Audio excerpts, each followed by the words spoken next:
pengukuran intensitas penyinaran matahari disebut juga dengan aktinograf di logam.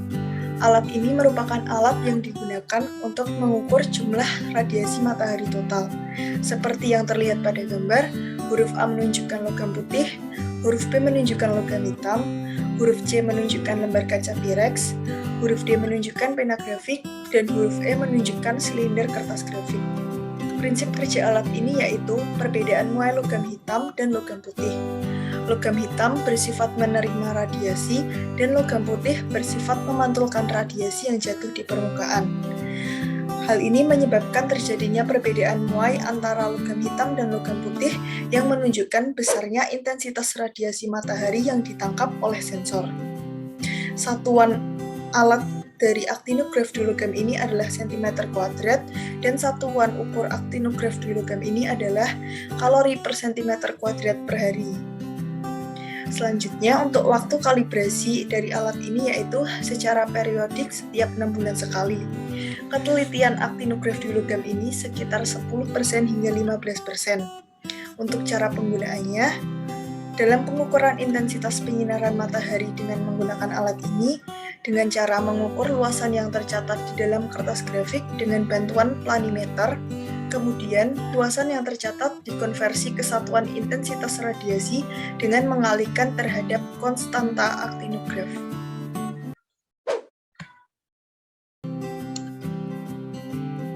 Selanjutnya, alat pengukur suhu udara berupa termometer biasa atau gelas termometer atau termometer zat cair, di mana alat ini adalah alat yang berfungsi untuk mengukur suhu ruangan secara konvensional. Prinsipnya adalah pemuaian ruang zat cair, di mana zat cair yang digunakan adalah alkohol ataupun air raksa. Untuk hasil pengukurannya adalah data berupa suhu udara dalam derajat Celcius. Selanjutnya, untuk waktu pengukuran di dalam praktikum ini, yaitu dengan pengamatan yang dilakukan 3 kali sehari pada pukul 7 pagi, pukul 13 atau 14.00 siang, dan pukul 18.00 petang. Nah, untuk kelemahannya yaitu jika diisi dengan air raksa, maka menjadi bahan kimia yang termasuk kategori berbahaya.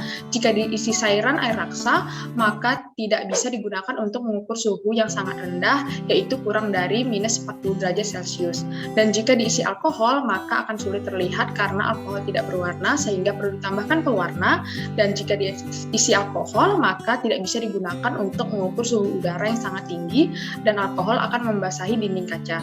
Nah, untuk kelebihannya yaitu jika diisi dengan air raksa, maka pemuaiannya akan teratur, air raksanya tidak membasahi dinding kaca, dan rentang pengukurannya menjadi lebih luas.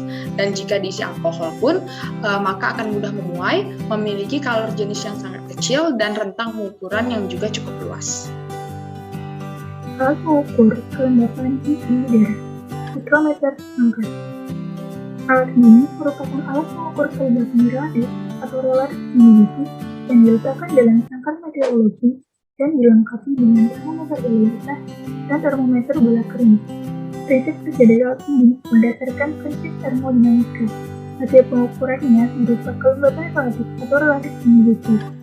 Dalam penggunaannya nanti, suhu pada termometer bola kering akan lebih besar daripada termometer bola basah.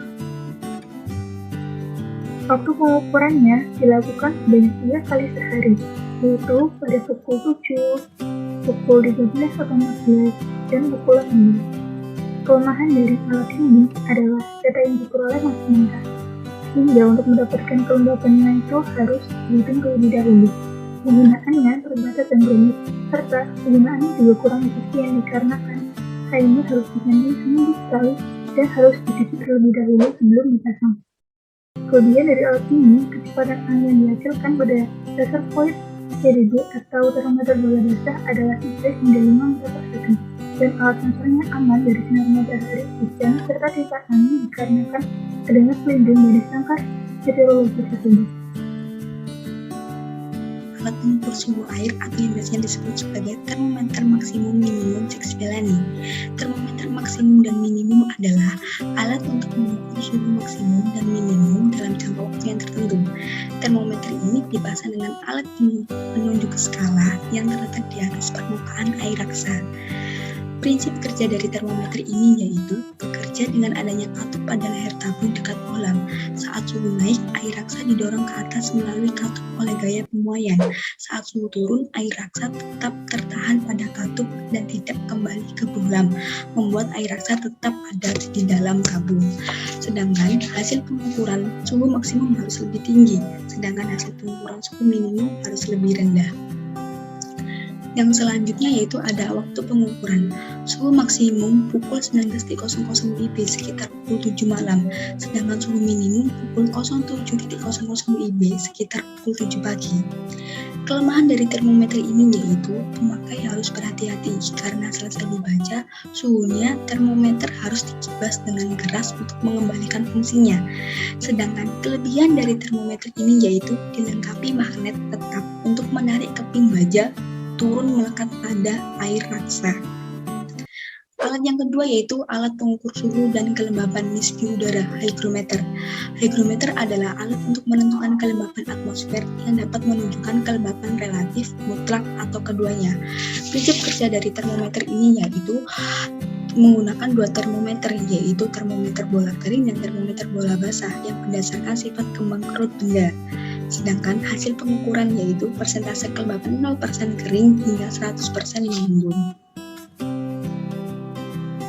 Untuk hygrometer ini, cara pengamatannya yang pertama, kertas grafik dipasang pada bagian silinder yang dapat berputar secara otomatis. Yang kedua, pergantian kertas grafik dilakukan seminggu sekali. Yang ketiga, kelembapan nisbi udara dalam satuan persen dapat dibaca pada kertas grafik. Yang keempat, alat ini dapat digunakan untuk mengetahui aliran kelembapan nisbi udara selama seminggu. Lalu kelemahannya, selama pembacaan harus diberi aliran udara yang berhembus ke arah alat dengan secari kertas atau kipas, dan pada kling, alatnya harus diputar. Lalu kelebihannya, dapat mengukur kelembapan relatif secara langsung dan terdapat tabel untuk mengubah pembacaan temperatur ke data kelembapan udara. Lalu selanjutnya ada alat pengukur curah hujan yaitu obrometer tipe observatorium. Nah, alat ini adalah penakar hujan manual yang menggunakan gelas ukur untuk pengukuran curah hujannya. Prinsip kerjanya yaitu penampungan curah hujan. Saat terjadi hujan, air masuk ke dalam corong penakar, air yang masuk ke dalam penakar lalu dialirkan dan terkumpul di dalam tabung penampung. Pada jam-jam pengamatan air hujan yang tertampung diukur dengan menggunakan gelas ukur. Apabila jumlah air hujan yang tertampung melebihi kapasitas gelas ukur, maka pengukuran dilakukan beberapa kali hingga air hujan yang tertampung dapat terukur semua. Untuk hasil pengukurannya yaitu nilai curah hujan berupa jumlah air yang terukur dalam gelas ukur atau gelas penakar yang bersatuan milimeter tinggi air. Pengukuran dilakukan setiap pukul 7, lalu ketelitian pengamatannya sampai dengan 0,2 mm. Hujan kurang dari 0,5 mm dianggap tidak ada curah hujan meskipun dicatat. Kelemahannya, data yang terukur hanya untuk jumlah curah hujan selama periode 24 jam. Berisiko terjadi kerusakan pada gelas ukur, dan berisiko terjadi kesalahan pembacaan saat membaca permukaan dari tinggi air di gelas ukur. Lalu untuk kelebihannya, mudah dipasang, mudah dioperasikan, dan perawatannya relatif mudah. Selanjutnya adalah alat pengukur suhu tanah. Di sini kita mengambil termometer permukaan tanah dengan jelur 0 cm. Di sebelah kiri ini bisa dilihat ada bagian-bagian dari termometer permukaan tanah. Yang bagian A itu adalah termometer zat cair, B reservoir, C statif kaki 3, dan D tabung pelindung reservoir ventilasi. Termometer permukaan tanah ini dilakukan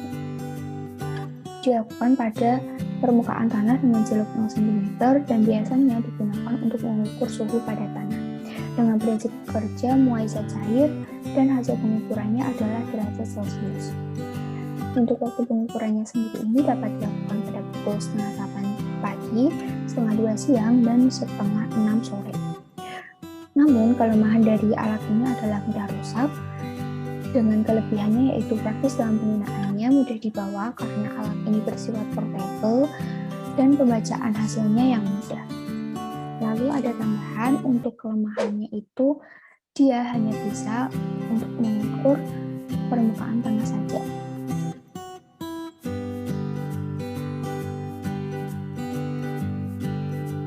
Alat pengukur kecepatan angin, kap anemometer.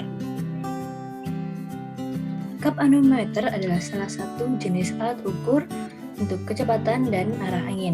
Alat ini memiliki 3 kap mangkok berbahan aluminium yang berukuran tipis dengan berat yang ringan namun tetap kokoh. Prinsip kerjanya berdasarkan sistem mekanik, di mana roda gigi digerakkan oleh rotor yang berhubungan dengan mangkok angin. di mana perubahan nilai selama satu periode pengamatan ditunjukkan oleh counter, yang merupakan jumlah jarak ditempuh oleh angin atau wind run.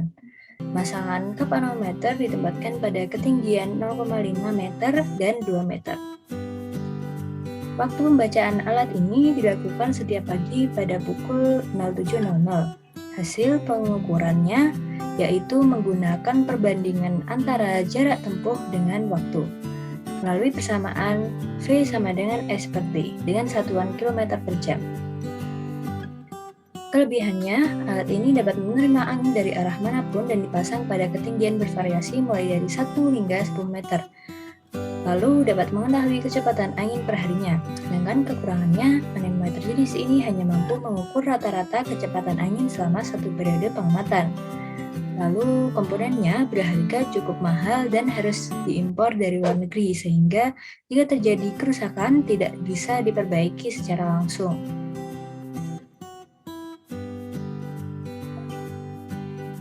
Baik, selanjutnya yaitu alat pengukur penguapan air. Pada kesempatan kali ini, saya akan menjelaskan tentang PJ evaporimeter.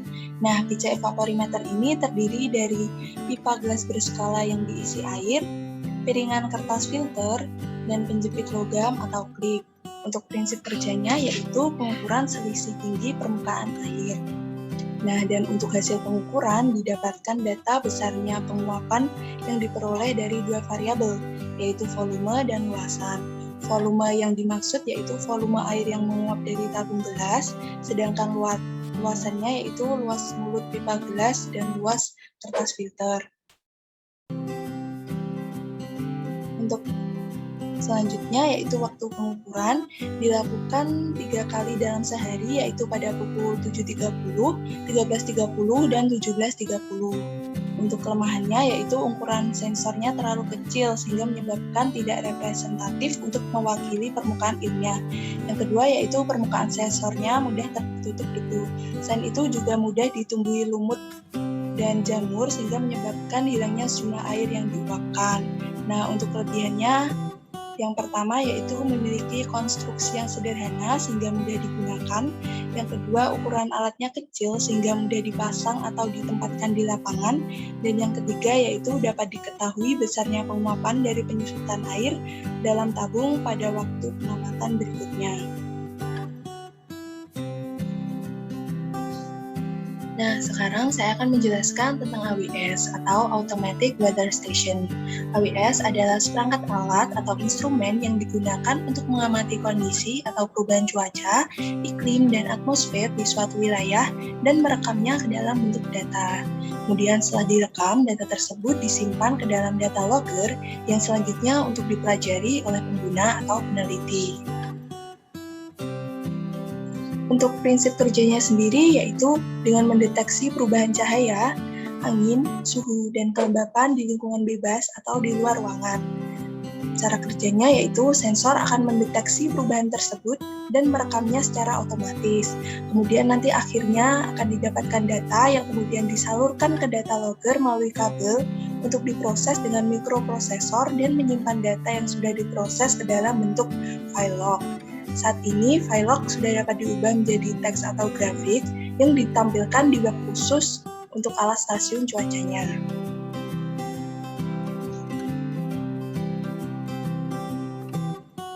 Selanjutnya ada box AWS. Di sini bisa dilihat ada gambar dari box AWS di sebelah kiri yang memiliki komponen yaitu data logger, sensor, kabel, report on other mounting system, grounding, solar radiation shield, rain, hook smart, dan solar panel.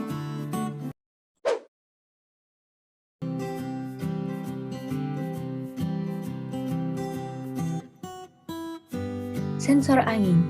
Sensor angin ini digunakan untuk mengukur arah dan kecepatan angin, yang terdiri dari 1. Anemometer yang berfungsi sebagai pengukur kecepatan angin, dan 2. Wind meter untuk mengetahui arah angin. Kelebihannya, sensor ini dapat terintegrasi langsung dengan komputer sehingga tidak perlu mengolah data secara manual. Alat ini Sensor ini merupakan dua jenis alat yang digabungkan menjadi satu sehingga lebih efisien. Pemasangannya dipasang pada ketinggian 0,5 atau 2 meter di atas permukaan tanah. Sensor suhu dan kelembapan udara. Deskripsi. Sensor yang digunakan untuk mengukur kelembapan dalam sistem AWS atau Automatic Weather Station adalah LICL DEOSO, Thermistor Psychrometer, dan Air Hygrometer. Kelebihan dari sensor ini adalah sensor tersusun atas beberapa lapisan bahan bumi yang tahan terhadap beberapa kondisi, seperti dari air, debu, kotoran, minyak, dan bahan sejenisnya. Pemasangan dari sensor suhu dan kelembapan udara ini yaitu dipasang di 1,5 hingga 2 meter di atas permukaan tanah. Sensor curah hujan pada AWS seperti yang ditunjukkan oleh anak panah pada gambar merupakan sensor yang menggunakan gelas ukur untuk mengukur air hujan di dalam AWS. Kelebihan dari alat ini yaitu mudah dipasang, mudah dioperasikan, dan pemeliharaannya relatif mudah.